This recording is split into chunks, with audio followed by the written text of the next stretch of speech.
મારી તું મારી ગઈઢી માસો મારા બાપ દાદાએ તને બેહારી છે.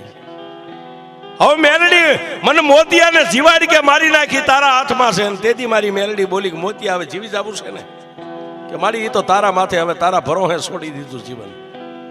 કે તો મોતિયા સાંભળ, કાલ દીવું કે બળદ અહીંથી જોડીને જાને ખેતરે, એક કાચનો શીશો બંડીના ખિસ્સામાં લેતો જઈએ. અને ટાઈમ થાય છે બપોરના 12-1 નો, એટલે ભતવારીનો ટાઈમ થાય છે ને. પહેલી જે તને કાયમ ભાત ખવારવા આવતી આવશે, અને પછી હાથ આવશે.